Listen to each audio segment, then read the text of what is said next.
जय जिनेन्द्र।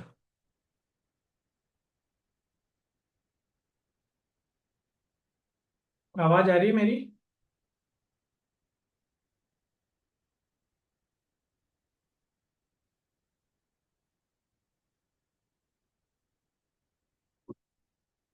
ओम नमः सिद्धेभ्य। नमो अरिहंताणम, नमो सिद्धाणम, नमो आयरियाणम, नमो उवचायाणम, नमो लोए सब साहुणम।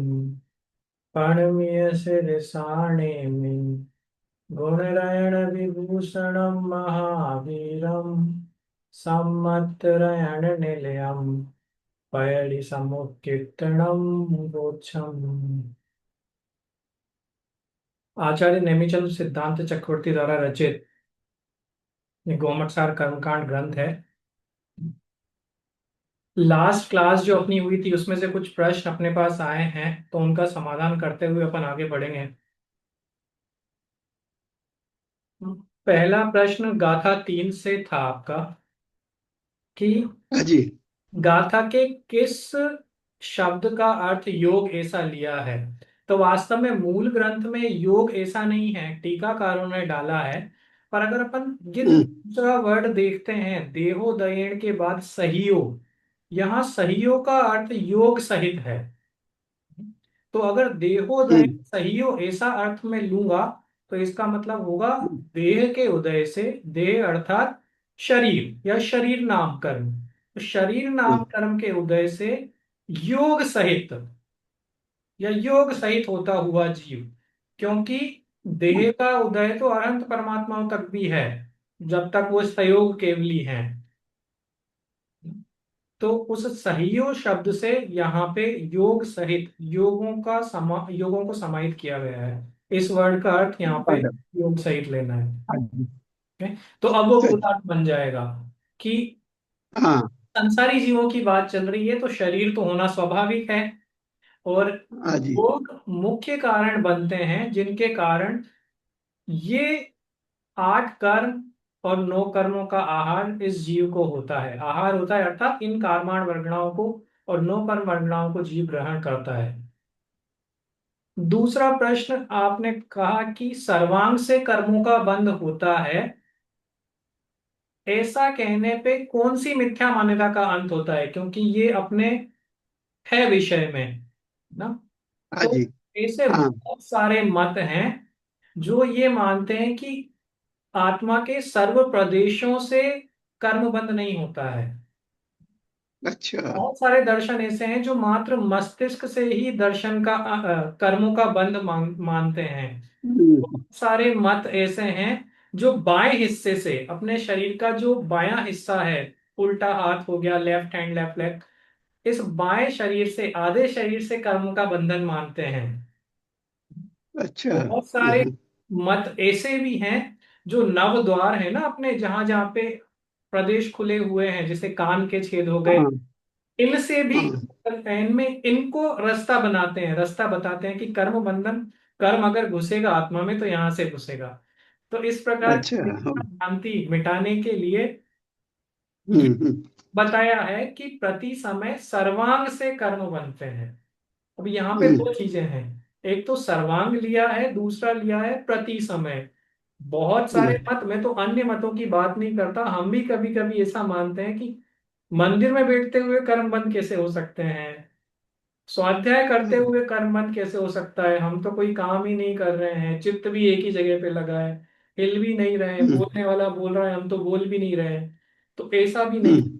अगर सिद्धांत कहता है कि प्रति समय कर्म बंद हो रहा है, सर्वांग से कर्म बंद हो रहा है, इसका मतलब प्रति समय सर्वांग से कर्म बंद होता है। इसमें कोई एक्सेप्शन नहीं है।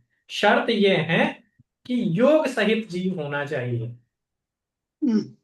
हाँ। ये बराबर। समझ में आ गया कंसेप्ट आपको, सिद्धांत पूरा। हाँ जी। बराबर। का प्रश्न रिलेटेड ही है कि हाँ।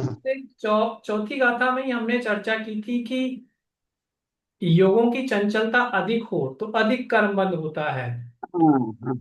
बराबर। अधिक कर्माण वर्गणाओं का बंद होता है। कम हो तो हाँ कम होता है। तो ये कंसेप्ट तो आपने उस प्रश्न में बता दिया, जो अच्छी बात है कि हाँ ये तो समझ में आया। अब प्रश्न ये है कि यदि मैं शरीर को एक जगह बिठा के रख दूं और मुंह से भी कुछ ना हाँ। बोलूं और मन हम्म, को भी शांत रख लूं, तो मैंने मन वचन काया को थोड़ा कंट्रोल कर लिया। तो अब क्या हम्म, मेरे कम कर्म बंधेंगे या उतने ही बंधेंगे? ठीक है, पहला प्रश्न। हम्म, दो प्रश्न है, पहला प्रश्न आपका ये है। तो हमें यहाँ पे ये समझना जरूरी है कि जब कर्म बंधन की बात आई थी तो हमने दो चीजें देखी थी। एक तो योगों की संख्या कितनी है और योगों की चंचलता कितनी है। बराबर। रिपीट कर रहा हूं फिर से। तो योगों की संख्या जितनी होगी, कर्म बंधन उतना अधिक होगा। तो जिसके एक ही हम्म, योग है, स्पर्शन इंद्रिय वाला जीव, एक इंद्रिय जीव के मात्र का योग पाया जाता है, तो उसके कर्मों का बंधन कम होगा इन कंपैरिजन टू अदर जीव, ये दो इंद्रिय से लेके जो पंचेंद्रिय सैनी तक हैं उनकी अपेक्षा। तो एक इंद्रिय जीव के मात्र काय योग होने से कम कर्मों का बंध है, और अधिक अधिक इंद्रियों के बाद में जब वचन योग होगा तो उसके अधिक होगा, और मन वचन काय, ऐसे तीन प्रकार के योग सहित होने वाले जीव के कर्मों का बंधन ज्यादा होगा। पर यहाँ पे ट्विस्ट यह है कि सिर्फ योगों की संख्या ही मैटर नहीं करती है, आत्म प्रदेशों में हम्म, कंपन कितना है, योगों की चंचल हम्म, कितनी है, उसका भी कॉम्बिनेशन हमें लेना पड़ेगा ना। एक बराबर। जो यहाँ पे समझने की है, ये आपके प्रश्न में से ही निकली है, कि मैं मन को हाँ रोक जी। लूं, वचन को रोक लूं और काय को रोक लूं, तो मेरे कर्मों का बंधन या कर्मों का बंधन होने वाली जो संख्या है वो कम हो जाएगी क्या? तो यहाँ पे हम्म, ये समझना जरूरी हम्म, है कि काय से, वचन से और मन से, जब हम इन तीन साधनों से कर्म बंधन की बात करते हैं, तो काय योग से या शरीर से कम कर्माण वर्गणाओं का बंध होता है, वचन से थोड़ा ज्यादा और मन से सर्वाधिक। ठीक है? क्यों? हम्म, आप काया को वश में रख सकते हैं, क्योंकि ये आपने आपके प्रश्न में ही उत्तर दे दिया कि मैं एक जगह बैठ जाऊंगा, मैं हिलूंगा ही नहीं एक घंटे तक या एक दिन तक, तो मेरी काया रुक गई ना। हम्म, थोड़ा और उसके आगे बढ़े हम्म, तो मैं वचन भी रोक लूंगा, मैं नहीं बात करूंगा एक महीने तक, अष्टांगिका में मैंने नियम ले लिया कि मैं बात ही नहीं करूंगा, मौन रहूंगा, तो और हम्म, कम हो गया। हम्म, आप मन का क्या करेंगे? हाँ काया की एक हाँ लिमिटेशन, काया का क्षेत्र हाँ, सीमित है कि अगर आप एक दिन में चलेंगे तो 100 किलोमीटर चल लेंगे, 200 किलोमीटर चल लेंगे, तो वो आपने छोड़ दिया चलना। आप एक कमरे में बैठे हैं, आप दिन भर में हम्म, 2 घंटे बोलते होंगे, तो अब आप 5 मिनट ही बोल रहे हैं, लेकिन आपका मन सब जगह जा रहा है। बराबर। अष्टांगिका में सिद्ध हाँ चक्र विधान होता है ना, सिद्ध हम्म, चक्र विधान हो रहे हैं ना। तो हाँ आप अगर भाव सहित बैठते हैं विधानों में, तो ऐसा लगता है कि हम सिद्धों के बीच में ही बैठे हैं, हम्म, बैठे हम पालड़ी में हैं, और हाँ लोक के अग्रभाग में विराजमान हो जाता हम्म, है मन हमारा। ये स्पीड है मन की। तो सबसे ज्यादा हाँ हाँ, कर्मों का बंधन मन योग से ही हो रहा है। बराबर। हाँ शर्त ये है कि देह सहित होना चाहिए, देह सहित अर्थात देह में एकत्व ममत्व कर्तव्य भोक्तव्य बुद्धि हो, और मन वचन काय योग हो, तो कर्मों का बंधन होता है।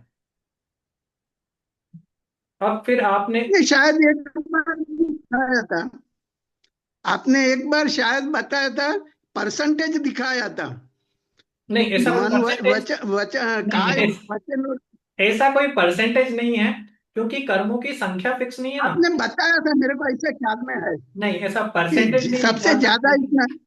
हाँ, ज्यादा कम हम कह सकते हैं कि काय से कम, हाँ वचन से उससे ज्यादा, क्योंकि काय पे आप कंट्रोल हाँ, कर सकते हैं ना, आप एक जगह बैठ सकते हैं। मन तो मेरा कहीं भी बराबर चला जाएगा, एक बराबर। सेकंड में मैं तीन लोग के देवी देवताओं की, सब सिद्ध परमेष्टियों के जितने भी आकृति हाँ स्थल हैं, दर्शन करके वापिस आके बैठ जाऊंगा। काया से तो मैं कमरे से बाहर भी नहीं बराबर। निकल पाऊंगा। तो मन कितना सच बात है। चंचल है, और आपके उस मन के चंचल होने से आत्म प्रदेशों में अस्थिरता कितनी हुई, उस कैलकुलेशन के बेस पे कर्मों का बंधन होना निश्चित है। तो परसेंटेज नहीं है, बराबर। लेकिन कंपैरिजन है। काय, फिर वचन और फिर हाँ बराबर। मन, ऐसा हमको लेना है। फिर इसी में आपने एक और प्रश्न डाला कि मिथ्यात्वादी फैक्टर को यहाँ गिनना है या नहीं गिनना है, या सिर्फ योग को ही लेना है। तो बिल्कुल गिनना है, क्योंकि जब अपन ने पहली बार चर्चा की थी, ये तो अपन रिपीट कर रहे हैं, तब हमने आश्रव के कारण देखे थे। आश्रव किसे कहते हैं? आश्रव किसे कहते हैं?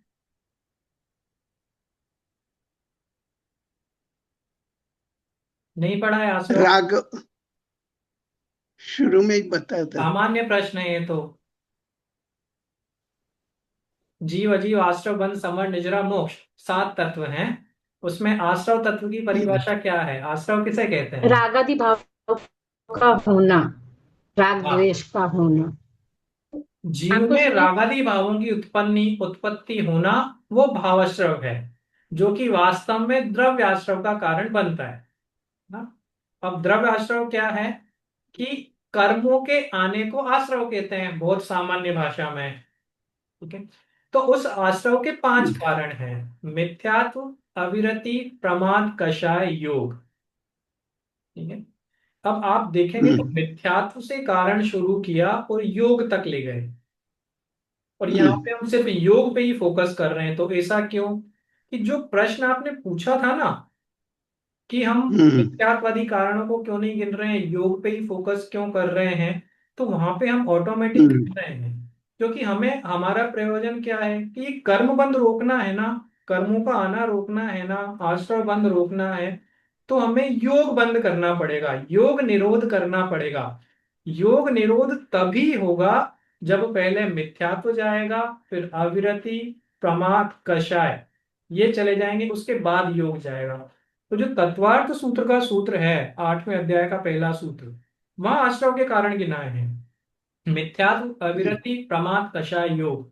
तो ये जो 5 कारण हैं, ये 5 कारण का जो सीक्वेंस है वो लॉजिकल है, कि सबसे पहले जाएगा तो हम्म। मिथ्यात्व ही जाएगा, है ना।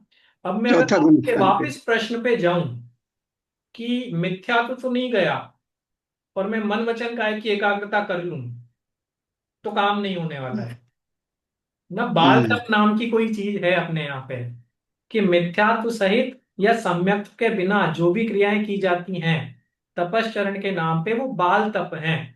वो कर्म बंध के बराबर। अभाव का कारण नहीं होती। तो हाँ, सबसे पहले अगर खत्म करना है तो मिथ्यात्व, जो कहाँ पे जाके खत्म होगा? योग कौन से गुण स्थान में?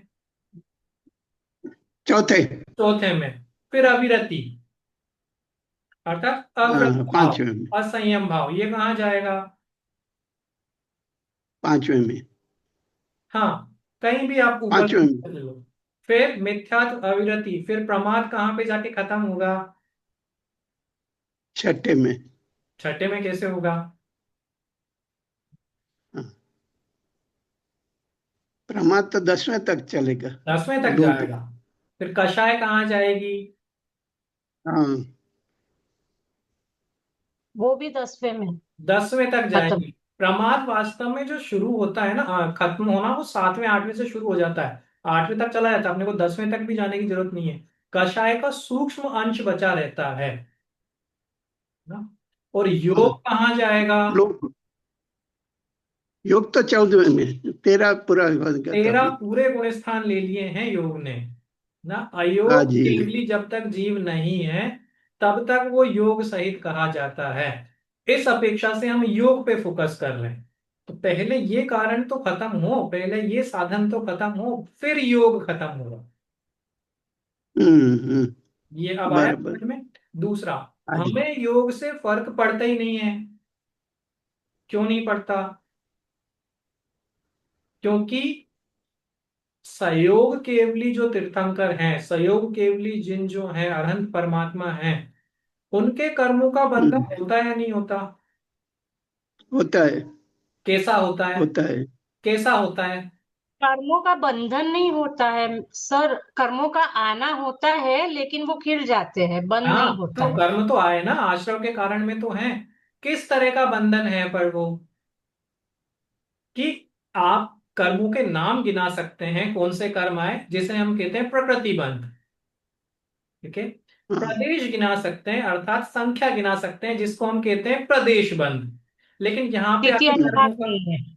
हाँ यहाँ पे आके कर्मों का काम खत्म, उनकी स्थिति नहीं बनती है, उनका अनुभाग नहीं बनता है। तो हम्म, कोई हम्म, मतलब ही नहीं है ना मेरे को। प्रकृति और प्रदेश वन से किंचित भी फर्क नहीं पड़ता है। मेरे बराबर। को फर्क पड़ता है वो कर्म कब तक फल देगा और कितना फल देगा इससे। तो उन परमात्मा को कब तक और कितने का तो सवाल ही पैदा नहीं होता। ठीक है, क्योंकि कषाय नहीं है। तो कंसेप्ट क्या है कि प्रकृति प्रदेश बंद योग से हो रहे हैं, जिससे मेरे को फर्क ही नहीं पड़ रहा, सिर्फ आ रहे हैं, कर्म कर्म में ही रह के जा रहे हैं। कषायों से स्थिति अनुभाग बन रहे हैं, तो कषाय खत्म हो चुकी है उनकी। बराबर। तो अपने को वहां पे फोकस नहीं रखना है। हाँ, पर प्रश्न हाँ आया जी। इसलिए कि योग की मुख्यता क्यों रखी, क्योंकि योग सबसे अंतिम में है। हम पहले से वो कोशिश नहीं कर सकते जो आपने प्रश्न में बताया, कि मैं मन को एकाग्र करके बैठ जाऊं, मिथ्यात्व गया ही नहीं, हम्म, मैं तपश्चर्या करने लग जाऊं। वैसा पॉसिबल ही नहीं है, क्योंकि मान्यता ही हम्म। सही नहीं हुई है, तो कषाय किसे जाएंगी ना, सम्यक तो कहाँ से उत्पन्न होगा। हमें पता ही लेकिन नहीं है संयम कम क्या है। परमाणु तो बंधेगा, ऐसा तो होगा क्या? क्या? कम तो बंधेगा, तो कम परमाणु कम बंधेगा। कम कम का और ज्यादा का हमें इसलिए नहीं सोचना है कि जितना कम आप बांध रहे हैं उतने उतने तो हम खिरा भी रहे हैं ना। हाँ हाँ, वो तो है, वो बराबर। वही हम्म, कि पुण्य से भी कर्म तो बंध ही रहे हैं, बनते और हैं, विशिष्ट निकलते नहीं। परिणामों से अर्थात शुद्ध भावों से उनका खात्मा हो रहा है। तो हमें कम ज्यादा नहीं ब- सोचना है, क्योंकि वो हमारे हाथ में है भी नहीं। हमें तो सोचना है कि हम्म, खत्म कैसे हो। ये बात पहले भी कही थी और अभी फिर से आएगी, कि जो कर्म निरंतर बन रहे हैं उतने ही कर्म निरंतर खिर भी रहे हैं। तो हमें उसमें हम्म, कुछ करना ही नहीं है, ना तो उनमें हमारा पुरुषार्थ लगता है, ना हमें उनमें अपना पुरुषार्थ लगाना है। वो टोटल हाँ जी। वेस्ट ऑफ टाइम है। हमें कौन से कर्म खिलाने हैं, कि जो इन्वेंट्री में पड़े हुए हैं, हम्म, जो सत्ता में 1.5 गुने कर्म पड़े हुए हैं, वो खिलाएंगे। उनको खिलाने में पुरुषार्थ लगाएंगे, तो एक समय ऐसा आएगा जब हम कर्म मुक्त होंगे। अदरवाइज तो चक्र चल रहा है, वैसा चल रहा है ना? आप कुछ हाँ, प्रयास करके कम कर्म बांधेंगे, तो आप कुछ प्रयास करके अधिक कर्म भी तो बांध रहे हैं। हम्म, ठीक है। अंतिम ये प्रश्न आया समझ में, क्यों हमने योग की मुख्यता ली और कैसे पांचों हाँ, फैक्टर हैं, पांचों कारण बराबर। हैं, है ना। हम्म, पर उनका एक सीरियल है, उनकी एक सीरीज है जो कि लॉजिकल है, एक के बाद ही दूसरा होगा। मिथ्यात्व का बराबर। अभाव किए बिना कषाय नहीं ही जाएंगी, हम्म, है ना। कषायों का बराबर। अभाव हुए बिना योग निरोध नहीं ही होगा, नियम है। हाँ, इसलिए वो सीक्वेंस अपन ने लिया। एक बराबर। और प्रश्न, हाँ, एक और प्रश्न जो आपने पूछा था क्या था? गुण हानि। गुण गुण हानि। हानि। गुण हानि में दो शब्द हैं। अच्छा, ये गुण हानि कहाँ से आया पहले, कहाँ पढ़ा है आपने गुण हानि शब्द? नहीं, अभी लिया स्क्रीन पे है, किसने लिया? किधर? अपनी स्क्रीन पे ही है।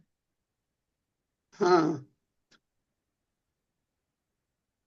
हाँ। गुण हानि, हाँ। गुण हानि समय का, प्रबंध में। हाँ, कि पांचवी गाथा में जब ये बात बताई आचार्य ने, कि हम समय प्रबद्ध कर्म बांधते हैं, समय प्रबद्ध खिरा देते हैं, लेकिन विशिष्ट परिणामों से, शुद्ध भावों से, तपस्चरण आदि क्रियाओं से अनेक समय प्रबद्ध कर्म भी खिरा देते हैं। ठीक है। तो इनके खिरने का क्रम कैसा है, तो वो निषेक रूप में होगा, जिसकी चर्चा अपन आगे करेंगे। लेकिन जितने बांध बराबर। रहे हैं उतने ही खिराने पर भी सत्ता में कर्म कैसे बचे रहे, है ना। और इनके खिरने का क्रम कैसा है, किस तरह से ये खिर रहे हैं, वहां पे गुण हानि का प्रसंग आता है। वो अपन जब आएगा तब पढ़ेंगे, बट गुण हानि आप ऐसे समझें, इसमें दो शब्द हैं, गुण और हानि। तो गुण अर्थात गुणित करना, मल्टीप्लाई करना, ना। तो अच्छा, हाँ। मल्टीप्लाई हो होकर हानि अर्थात कम होना, मतलब मल्टीप्लाई होकर वो कर्म परमाणु कम होते जा रहे हैं। हम्म? तो अगर अच्छा। हाँ। एग्जाम्पल लें तो पहले समय में दो कर्म खिराए, दो कर्म परमाणु खिराए, तो अगले समय में दो से फिर गुणा कर दो तो चार, फिर आठ, फिर 16, हम्म। इस तरह से। हम्म। ये आया समझ में? गुणहानि क्या है? सिंपल, गुण अर्थात उसको मल्टीप्लाई करते जाना है, हानि हानि अर्थात हानि हो रही है, गुणाकार गुणा कर। हानि। बराबर।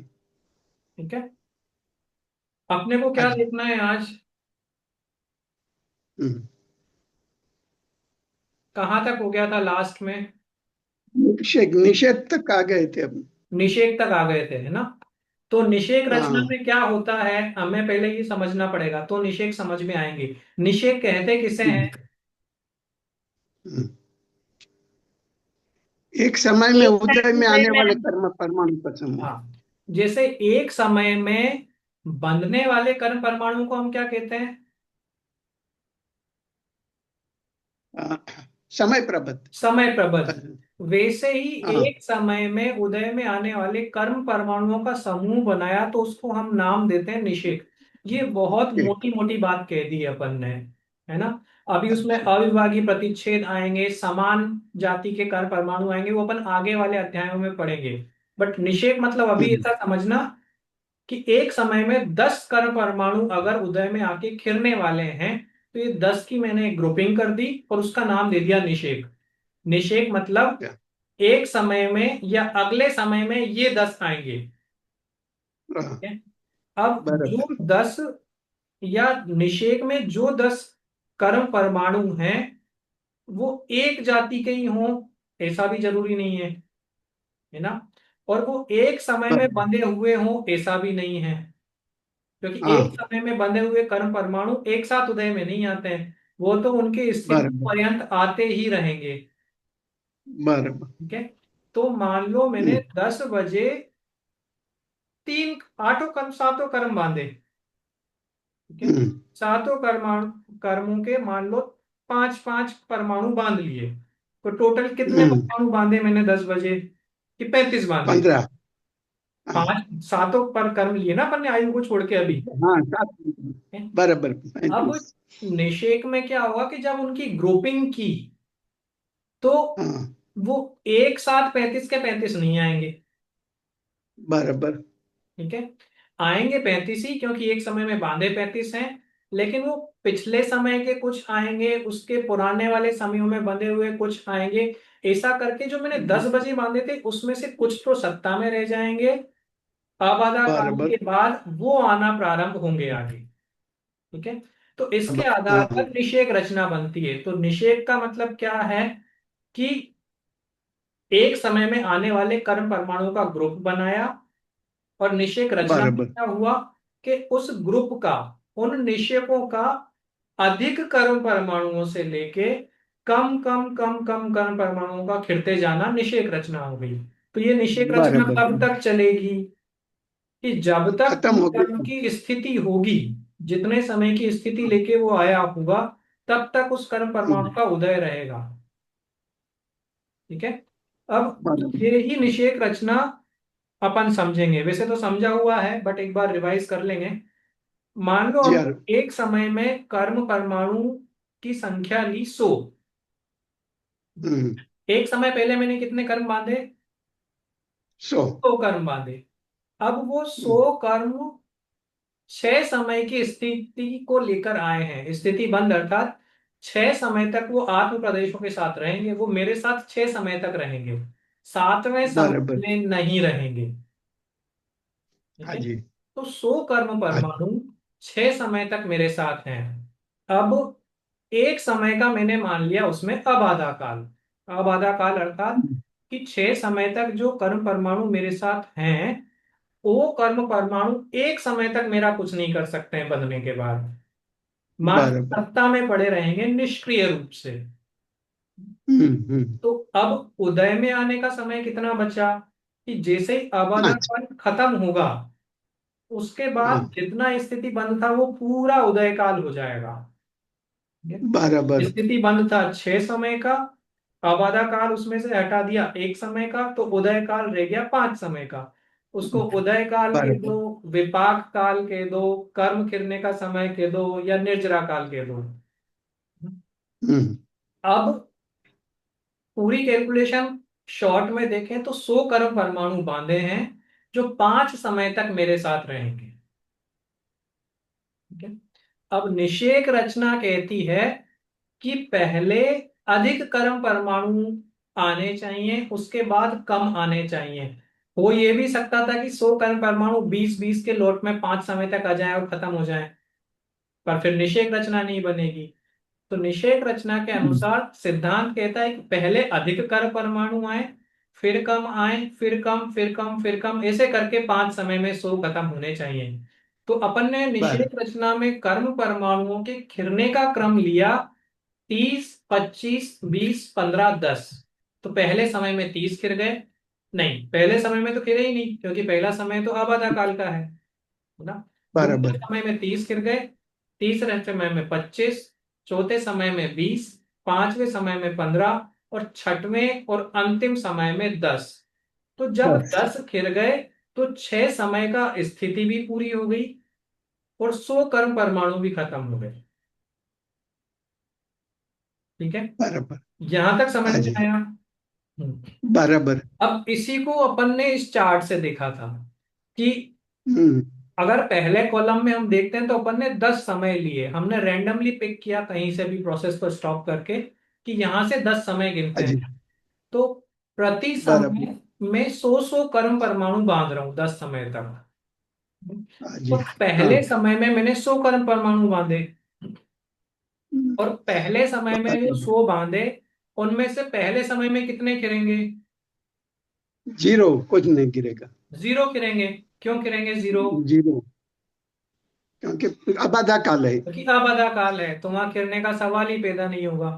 फिर दूसरे, बराबर। तीसरे, चौथे, पांचवे और छठे में क्रम से 30, 25, 20, 15, 10। छठवें समय तक जब बराबर। 10 खिलेंगे तो मेरे 100 के 100 खत्म हो गए। बराबर। लेकिन छठवें समय तक जब मेरे 100 खत्म हुए तो छठवें समय तक मैं 600 कण परमाणु बांध भी तो चुका हूं, क्योंकि प्रति समय 100 बांध रहा हूं ना। तो बराबर। अब मैं छठवें समय में अगर जाऊंगा बंधने वाले कण परमाणुओं में, तो 10, 15, 20, 25, 30, ये जो खिरने वाले कण परमाणु हैं इनकी संख्या भी 100 हो जाएगी। अच्छा। हाँ। ठीक है। बराबर। प्रति समय बंधने वाले कण परमाणु भी कितने हैं? हाँ। प्रति समय कितने सौ। बन रहे हैं? सौ। सौ। सौ। प्रति समय 100 बन सौ रहे हैं। बंदूक। और छठवें समय से लेके बराबर। प्रति समय खिर भी कितने रहे हैं? सौ। सो आप देखो सौ। छठवें से आगे 7वें, 8वें, 9वें, 10वें समय में 100 कर्म खिरते जा रहे हैं अगर आप टोटल सौ। लगाएंगे तो। हाँ जी। अब जब 30 पहले वाले समय पे वापस जाते हैं कि 100 कर्म परमाणु बांधे थे, 30 खिराए तो सत्ता में कितने बच गए? 70। 70 बच गए। हाँ। अब दूसरा समय आया। 70। दूसरे समय में तीन चीजें हुई कि दूसरे समय में मैंने हाँ। फिर से 100 कर्म परमाणु बांधे। हाँ। ठीक है। और बराबर। पहले समय के 25 खिला दिए, क्योंकि पहले समय का ये तीसरा समय हो गया बराबर। ना। और उस समय हाँ। सत्ता में मेरे पास 25 और आ गए, 25 और कम हुए। हाँ। तो अगले कितने बच गए 70 के बाद? 45, 25 कम कर 45। दूंगा मैं 45। ना। हाँ। फिर तीसरे समय में आया, तो तीसरे समय में हाँ। पहले समय का चौथा समय हो गया। तो हाँ। वहां पे फिर मैंने 20 खिलाए तो 20 कम कर दूंगा, तो 25 बचे। हाँ। ऐसे कम करता हाँ। जाऊंगा तो 70, 45, 25 और 10, ये टोटल मिला के छठवें समय से आगे 150 बने रहेंगे। बराबर। ये अच्छा। समझ में आया? पहले समझा दिया था बट थोड़ा सा क्लिष्ट हो हाँ सकता। जी। बराबर। हाँ। ये आपको पेपर पे लेके कैलकुलेशन करनी पड़ेगी तो जल्दी क्लियर होगा। बराबर। क्योंकि एक साथ यहाँ पे कठिन क्या है समझना कि एक समय पे अपन तीन चार चीजें एक साथ देख रहे हैं। ठीक है। तो हम्म। बंधने वाला पहला समय है, उसको मैं 6 समय तक ले जा रहा हूं खिलाने के लिए। पर 6 समय में मैंने 600 कर्म परमाणु बांध लिए, मेरे को ये भी ध्यान रखना हम्म, है ना। और 6 समय तक का हाँ, टोटल आप लगाएंगे तो 450 ही खिरे हैं, 150 बचे रहेंगे। ये आया समझ में या वापस बताऊं? नहीं बराबर आया। ये एक बार आपको करके देखना पड़ेगा, अगर नहीं आता समझ हाँ में तो जी, अपन इसको वापस ले सकते हैं बराबर। हाँ जी। ना। पहली बार तो आपने टेबल भेजी थी बना के ग्रुप में, तो हाँ जी, वापस थोड़ा सा एक बार दिमाग इसमें लगाना पड़ेगा, लगता है करना नहीं होगा बराबर। ना। और ये तो अपन अच्छा, लेकिन छोटी सर, सी। हाँ। ये आपने पहला समय का बताया, ये नहीं, ये 10 समय 70, का ही बनाया ना। 45, 25, 10, 0। हाँ, नहीं, लेकिन पहला समय का बचे हुए कर्म परमाणु का बताया, तो दूसरा समय में भी ऐसा कैसे, कितना बनेगा? दूसरे में भी उतना ही रहेगा, आप आगे दू- कितना भी ले जाओ 6 से आगे, वो सब 150 ही बचे रहेंगे और 100 ही गिरते रहेंगे। बराबर। अच्छा, देखो, हाँ हाँ हाँ, एक बराबर। चीज तो फिक्स हो गई कि इधर से प्रति समय अपन 70 सो होते बांध हुए। रहे हैं। अच्छा। एक चीज तो फिक्स है। अब चूंकि अपन ने स्थिति काल 6 समय का हाँ, माना है, तो अपने को 6 समय तक इंतजार करना पड़ेगा, क्योंकि 6 समय बाद ही हम कैलकुलेट कर सकते हैं। बराबर। तो 6 समय से लेके आप वर्टिकल देखिए हम्म, कॉलम, तो छठवें समय से लेके 6, 7, 8, 9, हम्म, 10, इन सब का टोटल 100 आ रहा है। मतलब छठवें समय में 100 गिरा दिए, सातवें में 100 हम्म, गिरा दिए, आठवें में 100 गिरा दिए, नवे में 100 गिरा दिए, 10वें में 100 गिरा दिए। देखो आप 10, 15, 20, 25, 30 टोटल बराबर। गिरा रहा हूं। ठीक है। और हम्म, ऊपर जो बचे हुए हैं वो सब जीरो होते जाएंगे, तो ऊपर बचे हुए कर्ण परमाणु जो सत्ता में स्थित कर्ण परमाणु है, वो 150 बने रहेंगे। अच्छा, हाँ, बराबर। वो वापस 150 ही होगा। हाँ, ये आपको बराबर, प्रैक्टिस करना पड़ेगा एक बार। एक बार आप बराबर। आपके हाथ से करोगे तो समझ में आ जाएगा, कंसेप्ट क्लियर हो गया तो फिर कोई दिक्कत नहीं है। नहीं, सच बात। ठीक है। चलो। हाँ जी। अब अपन आते हैं कि क्या मतलब निकलता है इन सब से, जान के हमें क्या पता चला कि हम अनादि काल से हैं ना। तो अनादि काल से कर्म सहित हैं, ये हमें पहली गाथा में दूसरी गाथा में बता दिया। तो अनादि काल से कर्म बंद होते हुए भी मेरे पास पुराने कर्म कोई नहीं है, पुराने कर्म में खिराता जा रहा हूं ना। नवीन नवीन कर्म आ रहे हैं, पुराने पुराने खिरते जा रहे हैं, तो कोई भी कर्म ने मेरे को जकड़ के नहीं रखा है अनादिकाल से। आने वाले कर्म परमाणु नए हैं, जाने वाले कर्म परमाणु पुराने, तो फ्रेश माल है मेरी इन्वेंट्री में ना। अधिक हम्म, से अधिक पुराना अगर कोई कर्म हो सकता है तो वो 70 कोड़ा कोड़ी सागर का हो सकता है, इससे ज्यादा नहीं। और 70 कोड़ा कोड़ी वाला भी कौन सा होगा? लोभ, मोह, मोह, मोहनीय कर्म। बस। मोहनीय। इसके बाद के सारे कर्म नए ही हैं। तो ऐसा नहीं है कि मैं अनादिकाल से एक ही कर्म से बंधा हुआ हूं। वो कर्म परमाणु निकल भी रहे हैं, आते भी जा रहे हैं, निकलते जा रहे हैं, आते जा रहे हैं ना। हाँ जी। और ये बात अपन ने शुरू की थी तब भी मैंने बताई थी कि अगर पुरुषार्थ करना है तो सत्ता में जो 150 कर्म बचे हुए हैं ना उदाहरण में, उन हम्म, कर्मों के खिराने में पुरुषार्थ करें तो वास्तविक पुरुषार्थ है। अदरवाइज आने वाले कर्म परमाणु तो नियम से वापस खिरने ही हैं बिना किसी पुरुषार्थ के भी, क्योंकि उनकी जितनी बराबर। स्थिति है तब तक ही तो वो रहेंगे। तो वो हमारे पुरुषार्थ हाँ, से नहीं खिर रहे हैं, वो तो उनकी योग्यता से अपने आप ही खिरने वाले हैं।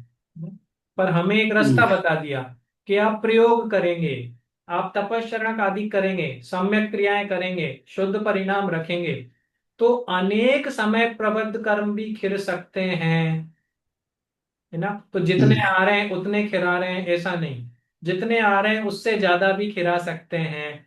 तो एक समय ऐसा आएगा कि आएंगे कम खिराएंगे ज्यादा, तो एक समय पे पूरी इन्वेंट्री खत्म। बाल तप होगा तो कुछ तो बाल तब में गिरेगा तो ना? नहीं होगा। क्या होगा, बढ़ेगा? बाल तप में तो वैसे ही रहेगा, ये सब बाल तप ही तो है। कुछ कम नहीं होगा कोई काम बाल नहीं तप होगा, में? कोई काम, क्योंकि आप कर्मों को कम ज्यादा कर रहे हैं, आप कर्मों को खत्म नहीं कर रहे हैं। कम ज्यादा करने से कुछ नहीं होने वाला है। हमने इतनी क्रियाएं कर ली क्रिया से मतलब पुरुषार्थ की भी बात कर रहा हूं, हमारे परिणामों की भी बात कर रहा हूं। वो छेड़ाला में लाइन है ना, मुनिव्रत धार अनंत बार ग्रेवक उपजायो। होना क्या चाहिए? शुद्ध परिणामों हाँ। पूर्वक सम्यक पूर्वक मैंने मुनि जीवन यापन किया, मुनि धर्म धारण किया, तो अब मोक्ष हो जाना चाहिए था। हम्म। पर मैं बार बार ग्रेव तक जाके वापस आ जा रहा हूँ, तो काम कहाँ हम्म। हुआ? बराबर। हाँ कुछ भी बताएं। हाँ सर, मतलब सम्यक दर्शन नहीं होने तक तो कोई भी चीज नहीं होती ना, नहीं होगा, निर्जरा भी नहीं होती नहीं और होगा। सवर भी नहीं होती। इसलिए तो शुरुआत में मैंने बोला कि मिथ्यात्व पहले जाएगा। सबसे पहला काम ही मिथ्यात्व जाने का है। उसके हम्म। बाद अविरति जाती है, संयम तप इत्यादि तो बाद में होंगे ना। उसके जाने के बाद फिर प्रमाद, फिर कषाय और फिर योग। तो जो अपन कर बराबर। रहे हैं ना कोशिश के मैं योग को पहले रोक दूं, मेरा काम हो जाएगा, तो आगे की चार चीजें कौन करेगा?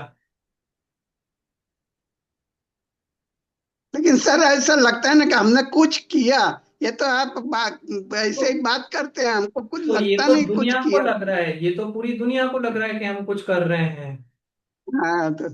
है ना। हम उन लोगों से कितना अच्छा है, कितने अच्छे हैं जो हाँ जानते हाँ ही नहीं है तत्व को, जो समझते ही नहीं है, पर उससे फर्क क्या पड़ रहा हाँ। है?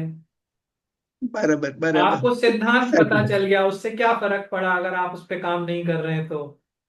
सच तो बात है। ज्ञान बढ़ा, श्रद्धान बढ़ा, सब कुछ, पर सम्यक नहीं हुआ।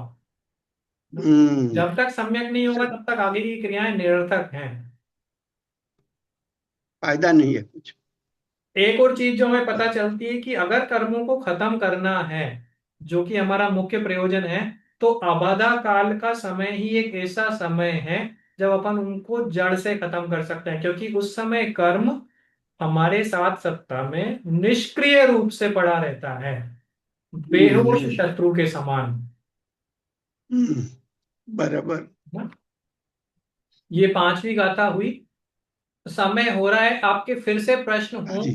तो लीजिएगा। अगर अपन, मैं देखता हूँ अगर वापस कनेक्ट कर पाते हैं तो ठीक है, अदरवाइज नेक्स्ट क्लास से छठवीं गाथा पे अपन आगे बढ़ेंगे। थोड़ा सा ओके विषय सर। चेंज होगा, है ना। थोड़ी सी भूमिका बन हाँ गई जी। है, थोड़ा सा द्रव्यान योग की तरफ बढ़ेंगे, फिर वापस कर्णानुयोग आएगा, फिर कर्म प्रकृति आएंगी जो अपन ने ऑलरेडी पढ़ी हुई है।